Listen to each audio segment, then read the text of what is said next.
Olá, meus queridos, a paz do Senhor Jesus. Estamos de volta para a nossa aula de número 11, a nossa aula da Escola Bíblica Pão da Vida São Paulo. Nós vamos estudar o verdadeiro pentecostalismo, é algo que nos compromete com a evangelização. Que lição importante, irmãos. Que lição? O texto áureo diz: portanto, ide, ensinai todas as nações, batizando-as em nome do Pai, do Filho e do Espírito Santo. A verdade prática, a nossa responsabilidade para a salvação de todos os seres humanos mediante o Evangelho de nosso Senhor Jesus Cristo, nos torna servo de todos. Ou seja, o verdadeiro pentecostalismo é um compromisso com a evangelização, né?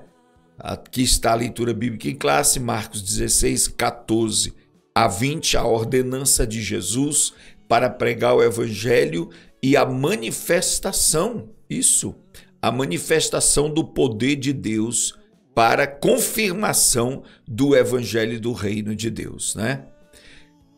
Começando a introdução, o reino de Deus cresce à medida que os pecadores vão se convertendo ao Senhor Jesus. A igreja é a única agência do reino de Deus, escolhida pelo Senhor Jesus para levar a mensagem do evangelho ao mundo que perece por causa do pecado. A missão da igreja é indiscutível. Né? Se a igreja foi enviada para curar, libertar os oprimidos, se a igreja foi enviada para assistir às necessidades das pessoas carentes, muito mais, a igreja foi enviada a pregar o evangelho da salvação em Cristo Jesus. Reverendo Billy Graham diz que não há um ato maior de amor do que levar uma pessoa a conhecer o amor de Deus, né? Com isso, nós estamos dando continuidade ao trabalho que Jesus começou. Isto aponta para a importância da evangelização e da obra missionária. A evangelização como prioridade. Vamos dar uma olhada nisso aqui, ó. O evangelho não é uma mensagem alternativa. A alternativa é uma opção, você faz se quiser. Trata-se de uma questão de vida ou morte, prioritária. Não há uma alternativa, uma opcionalidade, mas é prioritário. Vida para os que recebem a Jesus como seu Salvador e morte aos que rejeitam o Evangelho, né? Então, isso é muito interessante, e eu vou colocar aqui numa cor vermelha, ó. Trata-se de uma questão de vida ou morte. A pregação do Evangelho é a maior das prioridades da igreja, né? O evangelho, essa palavra vem de duas palavras gregas,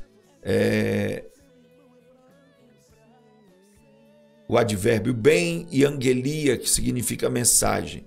Assim a palavra quer dizer boas novas, boas notícias, notícias alvissareiras. É a mensagem de Cristo que salva o pecador. É o meio que Deus usa para a salvação de todo aquele que crê. Presta bem atenção, irmão. Só por meio do evangelho é que o ser humano conhece a salvação na pessoa de Jesus. Queridos, isso aqui é muito importante. Não há salvação em atos proféticos, em banho de sangue, em banho de óleo, não há salvação em cursos éticos de comportamento, mudança de inteligência, de mentalidade. Não, a salvação é exclusivamente pelo Evangelho de Jesus. Isso significa crer no seu sacrifício, confiar na sua redenção e seguir a Jesus por toda a sua vida. Não há salvação fora disso. Isso aqui é a causa da perseguição, isso aqui é a causa da perseguição, isso é a causa da intolerância para com o cristianismo no mundo. É a exclusividade do evangelho. O único salvador do mundo. O evangelho são as boas novas que falam do reino de Deus, do perdão, na pessoa do Senhor Jesus Cristo, né? As Escrituras nos ensinam que todos os seres humanos são pecadores. Olha, todos os seres humanos são pecadores e precisam se reconciliar com Deus para serem salvos. Romanos 3:23 e Romanos 5:12. Não existe um meio de salvação sem Jesus. Pastor, eu posso ser salvo tomando banho no Rio Jordão toda semana? Não. Pastor, eu posso ser salvo indo morar em Jerusalém, comprar uma casa em Jerusalém e morar lá? Não. Eu posso ser salvo, pastor, mudando as minhas roupas e andando com uma roupa mais comprida, fechada? Não. A salvação é Jesus. Conhecer Jesus, crer em Jesus, aceitar o seu sacrifício. João 14,6 diz: ninguém vem ao Pai senão por mim. Né? A pregação do Evangelho é uma necessidade imperiosa, porque não existe salvação sem Jesus. Não existe salvação sem Jesus. Então é necessário pregar o Evangelho de Jesus para que as pessoas creiam nele, confiem nele, saibam quem ele é. Do contrário, não há salvação. É triste, meus irmãos, observar muitas igrejas colocando a esperança na igreja, colocando a esperança nas profecias de algum profeta de hoje, colocando a esperança em atos espiritualistas, de banhos, de ritualismos, mas a salvação está exclusivamente em Jesus. Crê no Senhor Jesus e serás salvo. Atos 16:31. A igreja é uma agência legítima. O Senhor Jesus constituiu a igreja como única agência do reino de Deus. Aí, aqui vem, olha. A única agência de propagar o Evangelho de Jesus. Algumas pessoas no mundo dos desigrejados vão questionar isso. Né? A salvação pode ser anunciada pela ONG, organização não governamental de... Não. A igreja, os remidos, os que foram libertos, os que foram salvos, os que foram ressuscitados da morte espiritual, esses sim têm o poder de pregar o Evangelho. Portanto, é necessário a mobilização da igreja, de toda a igreja, para que essa meta seja alcançada de pregar o Evangelho. Cada crente dos dias apostólicos era um próspero ganhador de almas. Cada crente na época apostólica, na época de Atos dos Apóstolos, cada crente era levado a ser um ganhador de almas, era levado a ser uma testemunha fiel do Evangelho, né? Então veja só isso, ó. Jesus foi enviado ao mundo para suprir as nossas necessidades. Isso é feito mediante o Evangelho. Devemos, portanto, agir como o apóstolo Paulo disse em Romanos 1,16: não me envergonho do Evangelho de Cristo, porque é o poder de Deus para a salvação de todo o que crê. Jesus morreu para salvar todos os seres humanos. A extensão da obra expiatória de Cristo tem sido debate ao longo dos séculos, né? Não se pretende aqui fulanizar, pois o que nos importa é a compreensão do assunto à luz da Bíblia. Não queremos colocar aqui culpados de uma doutrina que proíbe a pregação do Evangelho. Vamos entender a nossa doutrina. Convém ressaltar que a nossa teologia é pentecostal, irmãos. E diferente de qualquer outra, nós temos um compromisso forte, né? Forte da pregação do Evangelho, né? Olha, e vem diretamente das Escrituras Sagradas, sem intermediação dos teólogos da Reforma Protestante. A teologia pentecostal que nossos pais nos legaram não teve nenhum teólogo ou reformador como intermediário. A CPAD vem publicando em vários, aqui ele vai falar da Assembleia de Deus, mas eu quero fazer essa ressalva aqui. Eu quero fazer essa ressalva, né? A teologia pentecostal nossos pais legaram, não teve nenhum teólogo ou reformador como intermediário. Ora, meus amados, é triste, há uma tendência muito grande hoje em dia desses escritores, pastores, quererem em algum ponto se afastar da reforma protestante. Mas a própria natureza da teologia pentecostal é a liberdade do estudo da palavra de Deus. Nós não podemos sequer levantar uma sombra sobre a teologia reformada, né? A teologia reformada, sabe? Porque a gente sabe que alguns reformadores tiveram experiências com o Espírito Santo fortíssimas. Fortíssimas. Deixa eu dizer a você, ele cita aqui a CPAD, ele cita aqui a escola dominical, mas muito antes disso, gente, o pentecostalismo vem muito antes disso, muito antes de Assembleia de Deus, muito antes da Assembleia de Deus no Brasil, tinha Assembleia de Deus nos Estados Unidos, muito antes da Assembleia de Deus nos Estados Unidos, havia movimentos pentecostais visíveis e claros na história da igreja. Então vamos voltar para o compromisso da pregação do evangelho, que é uma característica do pentecostalismo. Essa é uma pergunta interessante. Por que Jesus morreu, né? A expiação, ele dá aqui algumas classificações de expiação limitada. Trata-se da ideia de que Jesus morreu apenas por um grupo restrito de pessoas escolhidas antes da fundação do mundo. Nós rejeitamos essa ideia de que a expiação não possa salvar outras pessoas, né? Expiação ilimitada, isso significa que o Senhor Jesus morreu por toda a humanidade. Esse ensino recebemos de nossos pais.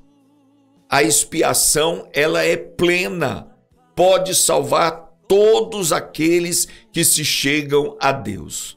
Eu quero focar mais nesse ponto aqui, meus irmãos. Essa semana eu vi uma postagem na internet sobre avivamento, que Deus não quer saber quantos livros você tem na biblioteca. Deus não quer saber quantos sapatos você tem na sua sapateira, roupas especiais você tem no seu guarda-roupa. Deus quer saber se você está pegando fogo. Eu gostei muito dessa palavra, né? Deus quer saber se você está pegando fogo. Só que hoje em dia, presta bem atenção, hoje em dia nós precisamos reinterpretar o que é essa expressão pegar fogo. Qual é essa expressão estar em chamas para Deus? Porque hoje em dia pegar fogo, estar em chamas, remete apenas àqueles cultos cheios de gente pulando, rodando, sapateando, o famoso reteté pentecostal, né? Que não tem nada de pentecostal, é muito mais baalista de Baal do que pentecostal. O que é pegar fogo? Pegar fogo é estar comprometido, é estar comissionado, é estar impulsionado pelo Espírito Santo a fazer a vontade de Deus. E a vontade de Deus não é que fiquemos no culto pulando feito pipoca, é ao sair do culto, eu preciso ganhar uma vida essa semana. Eu preciso falar de Jesus hoje para alguém. Eu preciso levar uma pessoa a Cristo. Eu preciso ganhar vidas para Jesus. Esse é o fogo que precisa arder nos nossos corações e não está ardendo. Não está ardendo. A maioria acha que o fogo é ir para o culto para ter revelações, profecias, cair na unção, rodar, pular, deixa o menino rodar. Não, irmãos. Isso não é fogo do Espírito Santo.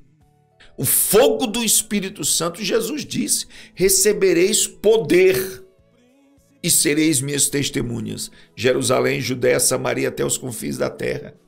É resultado direto do pentecostalismo, do fogo de Deus, é o compromisso de fazer missões, evangelização e ganhar as almas para Jesus. O Novo Testamento nos mostra que evangelismo e missões são tarefas precípuas, prioritárias da igreja, né? Aí basta ler o livro de Atos. Vamos aqui, olha. Atos ressalta ainda que o poder do Espírito, a obra da evangelização, né, estão intimamente ligados. Evangelização é o ato de comunicar boas novas a todas as pessoas por meio de palavras e ações. Evangelizar é o que Jesus fez, né? E aqui ele diz, ó, significa testemunhar com ousadia a ressurreição de Jesus pelo poder do Espírito Santo. Geralmente é uma ação acompanhada das obras sociais, né? Claro que o evangelho se adorna dos cuidados sociais, de vestir o que está nu, de cobrir aquele que está com frio, de visitar os que estão presos. O evangelho tem esse adorno, mas a essência da missão é pregar o evangelho. Pregar o evangelho. A visão dos pentecostais clássicos, desde a Rua Azusa até antes disso. A Rua Azusa é uma referência, mas não é o ponto inicial. Até se pensava o princípio que o dom de línguas era para pregar aos pagãos ao redor do mundo, né? A xenolalia, a habilidade de falar uma língua que o indivíduo não aprendeu, né? Mas logo esses pioneiros desistiram dessa ideia xenolálica, mas eles continuaram a obra missionária mesmo sem essa habilidade. Presta atenção aqui, irmãos, ó. Xenolalia é a habilidade de falar uma língua que o indivíduo não aprendeu, né? Habilidade de falar uma língua que o indivíduo não aprendeu. Ou glossolalia, que é falar as línguas do Espírito Santo. Algumas pessoas achavam que isso era uma habilidade de aprender uma língua para pregar o evangelho. Não. Não, a pregação do evangelho não depende do falar em línguas. Depende desse fogo aceso no coração do cristão que o leva, seja estudar um idioma, seja pregar em volta da sua rua, da sua cidade, e para outras nações ele vai aprender outros idiomas, outras culturas para pregar o evangelho. Vejam, missões é o trabalho de evangelização entre pessoas de culturas diferentes. A mensagem é a mesma. É necessário ajustar e adaptar os métodos estratégicos, pregar para outros grupos étnicos. É missão. Quando você vai pregar para uma outra nação, quando você vai pregar para uma tribo de índios, quando você vai pregar para ciganos, você está saindo da sua própria cultura, costumes, idioma e vai ganhar aquela... Isso é missão.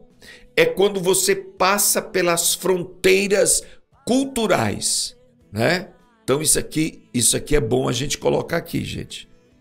Isso faz parte do nosso conhecimento e você tem que colocar aí, ó, né? Alcançar vidas além das fronteiras culturais, né? Quer dizer, mesmo dentro do Brasil, você pode alcançar, você pode fazer missões, né? Existe um grupo que é muito difícil de alcançar porque eles vivem viajando, caminhoneiros. Eles têm um estilo de vida, um estilo cultural totalmente diferente das pessoas residentes fixas numa cidade. Né? Uma semana ele está aqui numa cidade, noutra semana ele está noutra. Há caminhoneiros que passam o mês inteiro viajando, 2 meses, sem vir em casa. Quem vai alcançar essas pessoas? Ele não tem tempo nem de se congregar. Ele vai se congregar com os grupos missionários que vão aos postos de caminhoneiros, que vão pelas estradas, distribuindo Bíblia, distribuindo Novo Testamento, orando por eles. E há muitos caminhoneiros sendo alcançados por esses grupos. A Jocum tem ciclistas, motoqueiros, né, que saem por aí pregando o evangelho e orando pelos caminhoneiros. Veja como Paulo introduz a sua pregação na sinagoga de Antioquia, de Pisídia, para se anunciar a Jesus. Compare com o discurso do Areópago.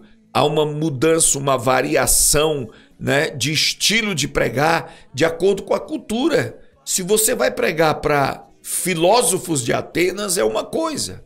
Se você vai pregar para judeus da Antioquia, da Pisídia, é outra coisa, né? Você tem que usar uma linguagem diferente. A mensagem é a mesma, mas a linguagem pode alterar de acordo com a capacidade de compreensão do grupo que você quer evangelizar, né? A mensagem do evangelho é universal. Não podemos destruir as culturas, destruir os costumes para pregar o evangelho. Não. Isso aí é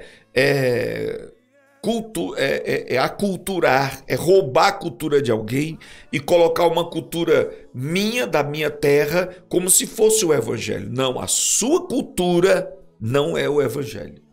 O evangelho é o princípio do reino de Deus. Princípio do reino.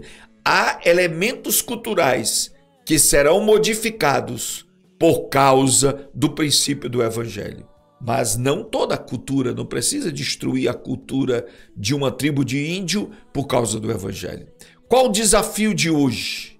Jesus disse o campo é o mundo. Ele não disse o campo é Jerusalém, nem Roma, nem a Judéia, nem a minha... Não, o mundo. O mundo é o campo. Ele quer que o evangelho chegue até os confins da terra. Nós estamos pregando o evangelho a todo mundo, né? O mundo inteiro hoje, pelo poder da internet, pelo poder dessa globalização, estreitamento das fronteiras, o evangelho está chegando aonde nós nunca imaginamos que poderia chegar. Porque em verdade vos digo que não acabareis de percorrer as cidades de Israel sem que venha o Filho do Homem, né? Olha que coisa tremenda. A vinda de Jesus foi relacionada à pregação do evangelho a todas as nações da terra. A Bíblia afirma que não existe salvação sem Jesus. Eu sou o caminho, a verdade e a vida, e ninguém vem ao Pai senão por mim. A prioridade de pregar o evangelho é algo que nos escapa nos dias de hoje. Deixa eu lhe dizer isso. Quero terminar essa lição dizendo isso. Deixe esse fogo acender no seu coração. Ser pentecostal é ser uma pessoa radicalmente comprometida com a pregação do evangelho. Não consiga viver a sua vida comum, normal, de trabalhar, de ir para casa, dormir e depois ir trabalhar, ir para a faculdade. Não. Embuta, coloque dentro da sua vida cotidiana do trabalho, do estudo, de voltar para casa, a pregação do evangelho. O evangelho de Jesus precisa ser anunciado em tempo e fora de tempo, urgente, para a salvação dos últimos que vão entrar no céu. Deus abençoe. Até a nossa próxima aula, em nome do Senhor Jesus.